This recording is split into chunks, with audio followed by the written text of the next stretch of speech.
Jujutsu Kaisen. Qu'on le veuille ou non, que l'on a aimé ou détesté la fin de ce manga, que l'on soit fan de cette œuvre ou pas, il est indéniable de dire que ce manga a laissé son empreinte indélébile dans le paysage du manga et plus généralement du divertissement audiovisuel. Parce que en vrai, on va pas se mentir, c'est tendance de dire sur les réseaux qu'on a détesté la fin de cette œuvre à raison ou pas, et par extension dénigrer l'œuvre entière. Alors que ces mêmes personnes, on les voyait bien créer de hype quand le manga était encore à son prime. Bon, après ce problème, il est pas exclusif à Jujutsu Kaisen. On les compte plus les œuvres qui passent d'excellentes à très moyennes, voire totalement éclatées au sol dans la conscience collective, pour seule et unique raison que la fin ne convient pas aux attentes. Des attentes toujours très subjectives d'ailleurs, mais bon, c'est un sujet qui mériterait sa vidéo à part entière. Donc ne nous étalons pas là-dessus. Si t'as envie que j'en parle dans une vidéo dédiée, n'hésite pas à me le dire dans les commentaires. Dans cette vidéo, on n'est pas là pour enterrer le manga, même s'il y a quand même de bonnes raisons de rager. Je me suis donc dit que ça pourrait être cool de rendre hommage à cette œuvre qui nous aura tous marqué d'une manière ou d'une autre en faisant une petite rétrospective de 5 scènes que je trouve tout simplement excellentes. Parce que oui, JJK c'est quand même bien cool malgré tout. Wesh les frères, c'est Aga, et après un petit mois d'absence... Ouais, ça doit être ça. Ouais. On se retrouve pour juste kiffer sur un manga qui m'aura fait voir des étoiles dans les yeux. Aujourd'hui, on rend hommage au manga d'exorcisme le plus en vogue de ces dernières années en analysant 4 scènes que j'ai personnellement sélectionnées. Bon, avant de commencer, sache que la présentation se fera de manière chronologique, dans le sens où les 4 moments apparaîtront dans le même ordre que dans l'œuvre de base. Donc si tu es anime only, t'inquiète pas, tu te feras pas spoiler dans les premières minutes. J'avertirai évidemment quand je passerai à une scène qui n'a pas encore été adaptée en animé. Donc sur ce, allons-y. La discussion entre Geto Suguru et Yuki Tsukumo pendant l'arc du flashback de Gojo est un exemple typique de scènes qui sont bien trop sous-cotées à mon goût, mais qui sont hautement déterminantes car elles façonnent les motivations des personnages et l'intrigue que l'on connaît si bien. Pour recontextualiser tout ça, Gojo et Geto viennent tout juste de sortir d'une défaite cuisante vis-à-vis de leur mission qui consistait à protéger le nouveau plasma stellaire de Tengen. Et la mort de cette dernière pèse énormément sur nos deux personnages. C'est cet événement traumatisant qui va amorcer le changement de psyché de notre fameux Geto Suguru. Et sa discussion avec Yuki est un tournant majeur dans la réalisation de sa nouvelle philosophie. Il commence alors à remettre en question ses convictions en tant qu'exorciste et se retrouve face à un dilemme moral profond. Est-il vraiment juste de risquer sa vie pour protéger des non-sorciers qui sont totalement ignorants de la dure réalité du combat contre les fléaux, d'autant plus que ces humains parfois se montrent aussi cruels que les fléaux eux-mêmes. Exorcisés, capturer et avaler des malédictions au goût de torchons trempés dans du vomi. Est-ce vraiment un sacrifice qui en vaut la peine, surtout pour des personnes incapables de comprendre la douleur, les sacrifices et les efforts que cette lutte implique?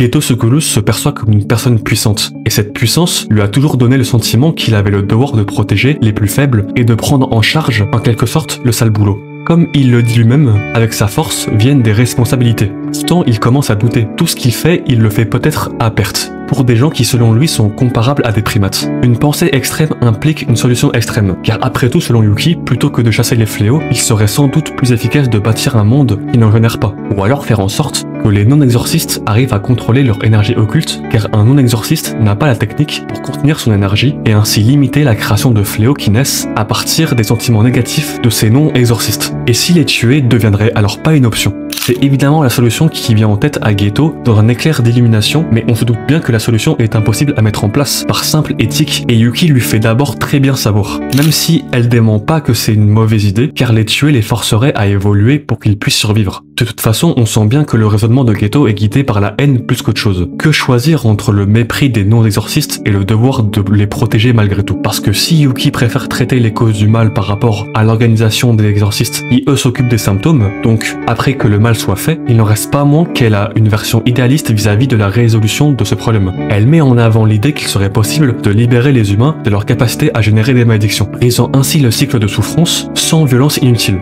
Le problème pour Geto, c'est que cette approche altruiste rentre en contradiction avec ce qu'il ressent. Le système l'a toujours encouragé à se battre pour le collectif et à assumer ce combat seul avec une poignée d'exorcistes. J'aime pas trop utiliser ce terme car sur Twitter c'est devenu un mème quand quelqu'un parle de philosophie sans savoir vraiment ce qu'il raconte. Mais plutôt qu'une approche idéaliste, Geto aborde ici une vision nihiliste du problème. Ce combat, son existence, ses valeurs associées n'ont pas de sens car elles apportent plus le désespoir qu'autre chose. Les exorcistes souffrent inutilement à cause des non-exorcistes. Il vaut mieux donc détruire ce système et le reconstruire. Et c'est bien la funeste voie qu'il empruntera dans la suite du manga. J'ai évoqué le rapport de Geto à sa propre puissance et son devoir d'agir pour mettre un terme à ce combat incessant. Cela devient encore plus intéressant lorsqu'il revoit Gojo après avoir franchi le point de non-retour. À ce moment-là, Geto lui reproche implicitement d'être trop détaché du monde réel, de ne pas comprendre la souffrance des autres parce que sa puissance, en tant qu'exorciste le plus fort, le place au-dessus des conséquences humaines. Selon lui, Gojo, avec sa force inégalée, pourrait résoudre tous les problèmes à lui seul. Mais il choisit de ne pas le faire. De son côté, Gojo, malgré toute sa puissance, se révèle impuissant face au choix de Geto, ce qui souligne une ironie tragique de son statut. Et franchement, je trouve que c'est vraiment bien écrit.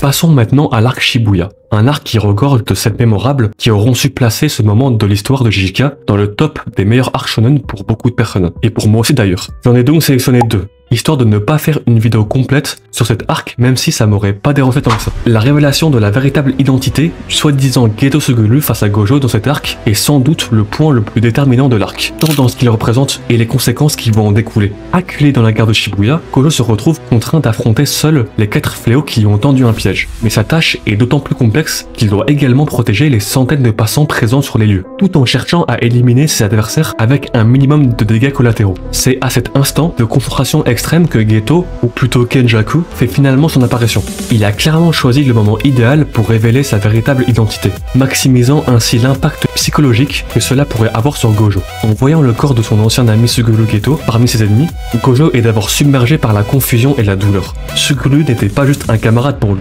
c'était l'une des rares personnes qui comprenait vraiment ce que ça signifiait d'être le plus fort, avec toute la solitude que ça implique. Le voir impliqué dans cette guerre contre les exorcistes, alors qu'il était censé être mort, le prend complètement au dépourvu et le déstabilise profondément. Il est vrai que face au plus fort des exorcistes, espérer une victoire en combat régulier est tout simplement impensable. La polyvalence et la puissance des techniques de Gojo le rend quasiment invincible. Cela était déjà vrai même avant son éveil suite à sa défaite contre Toji. Sans l'absence d'énergie occulte de ce dernier et le contrat spécifique qu'il avait conclu, Toji n'aurait jamais pu lui infliger cette première défaite. Comme Yuki le souligne, c'est probablement un cas unique dans le monde. Enfin, disons qu'il existe une autre exception, mais évitons de rentrer dans les détails. Kenjaku a parfaitement compris qu'il ne pourrait jamais vaincre Gojo par la force brute. Ce n'est donc pas un hasard s'il a choisi de posséder le corps de son meilleur ami. Quel meilleur moyen de déstabiliser, ne serait-ce que quelques secondes, un homme aussi puissant que Gojo, que de lui faire croire à la résurrection d'un être cher sous ses yeux. Cette stratégie minutieusement pensée témoigne de la prudence et de l'intelligence remarquable de Kenjaku.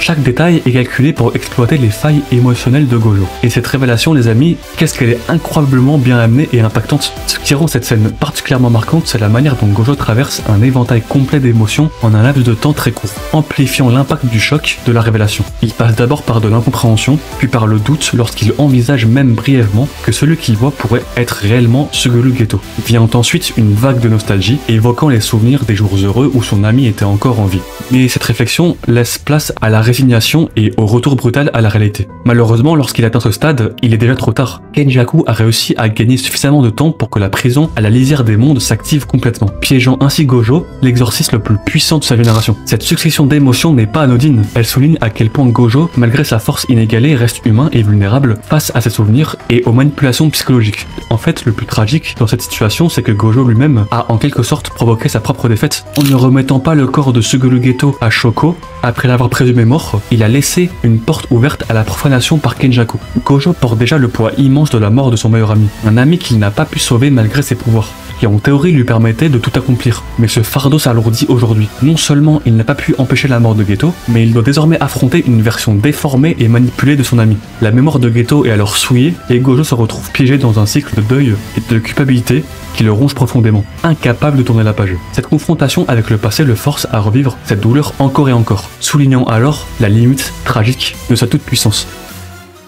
S'il y a bien une confrontation qui a marqué les esprits, c'est sans aucun doute celle entre Yuji et Mahito. Pour cette troisième scène, je ne peux pas me contenter de parler uniquement du combat final en lui-même. J'ai voulu rendre hommage à cette rivalité en retraçant toute leur interaction pendant l'arc de Shibuya. Et bien sûr, on va s'intéresser de près à la confrontation Mahito versus Yuji, un face-à-face qui dépasse largement le simple combat physique. Avant l'arc de Shibuya, le passif entre Yuji, Itadori et Mahito est marqué par une série de confrontations intenses, qui servent de point d'ancrage au développement de Yuji. La mort de Junpei est sans doute l'un des moments moments les plus marquants. Mahito, en jouant sur ses failles émotionnelles, lui fait croire à une amitié sincère, avant de le transfigurer sous les yeux de Yuji. Cette trahison brutale est vraiment le déclic pour Yuji qui est dévasté et qui promet de venger Junpei en éliminant Mahito. Un choix d'autant plus lourd que cela va totalement à l'encontre du principe qui s'était fixé depuis le début. Ne jamais tuer, quelle que soit la situation. En fait, Mahito, c'est clairement celui qui a plongé Yuji dans la dureté du monde des exorcistes. On le voit bien quand Sukuna rend la possession du corps à Yuji et qu'il est résolu à se battre jusqu'au bout sous peine d'être considéré comme un criminel. Même cette détermination sans borne et ce regain de motivation après une tuerie traumatisante est balayé aussitôt par l'image de la mort de Nanami, lui rappelant ainsi qu'il peut penser et faire ce qu'il veut.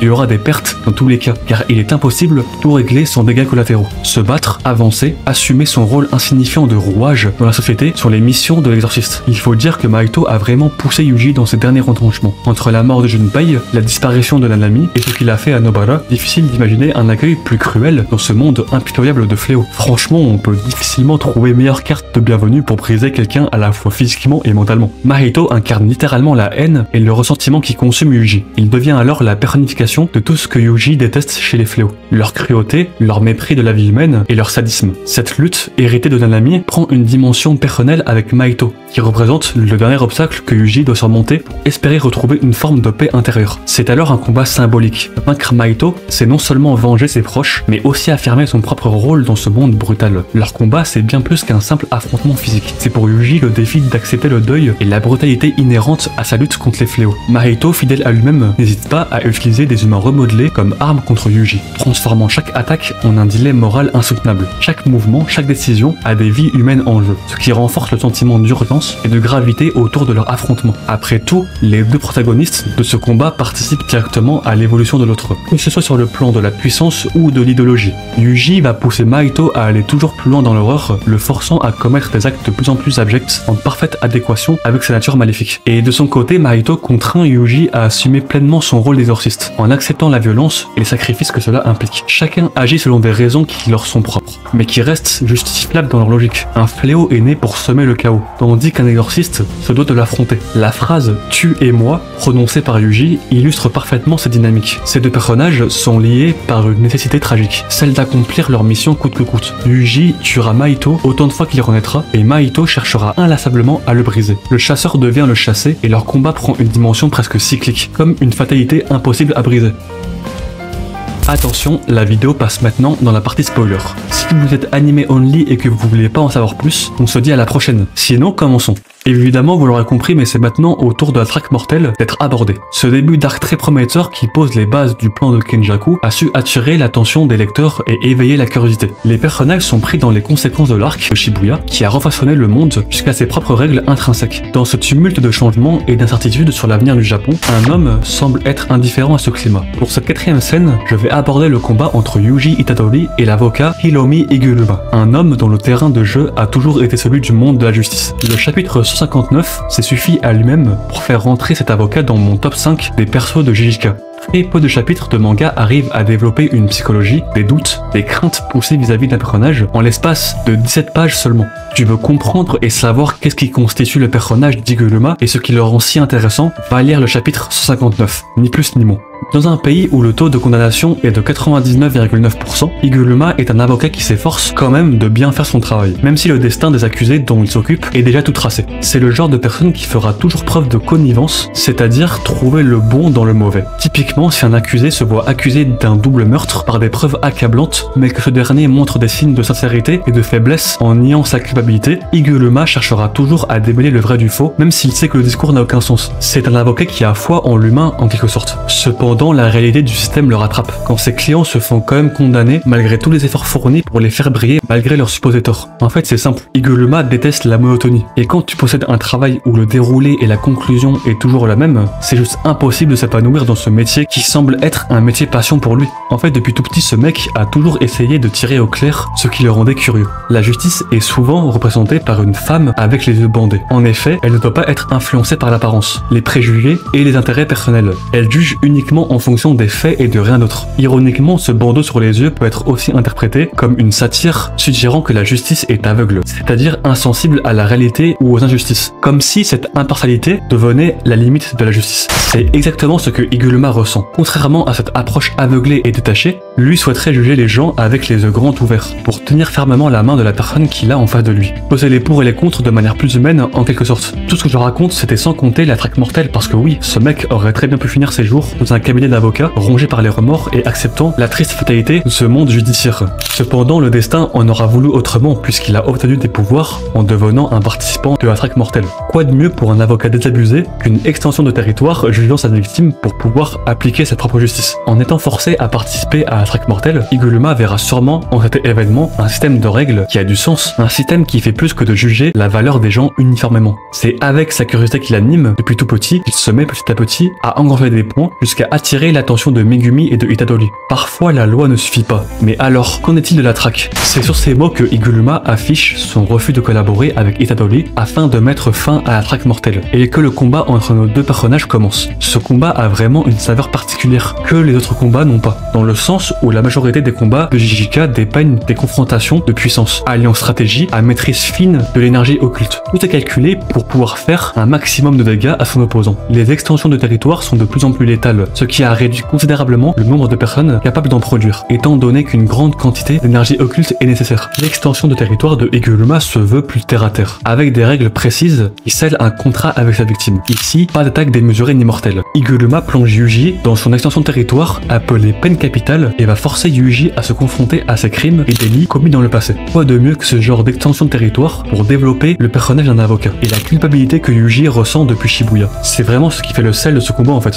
Higuluma a toujours côtoyé des personnes qui voulaient se donner une bonne image malgré les crimes qu'ils avaient commis. Des personnes qui n'assumaient clairement pas leurs fautes, même s'ils sont devant le fait accompli, en se dédonnant par des arguments, invalides ou pas d'ailleurs. Quand Yuji a la brillante idée de faire appel au procès, l'a privé de son énergie occulte, et qu'il avoue sans sourciller qu'il est le responsable du massacre de Shibuya, alors qu'il était possédé par Sukuna, il en fallait pas plus à Higuluma pour être fasciné par sa franchise et sa résignation. Higuluma a toujours été fasciné par la souillure qu'il peut y avoir dans le cœur des gens, et c'est aussi pour ça qu'il est devenu avocat. Ici, c'est comme si Yuji lui donnait de l'espoir dans un monde qui est censé être cynique, et c'est ça qui lui fera abandonner le combat. J'aime beaucoup ce genre de combat qui ne repose pas uniquement sur la puissance, et qui use d'autres subterfuges pour décrire un combat qu'une pluie de coups. Après certes, il y en a quand même, faut pas déconner, mais c'est pas ce qui nous intéresse ici. Le dénouement de ce combat sert au propos des personnages et l'enrichit.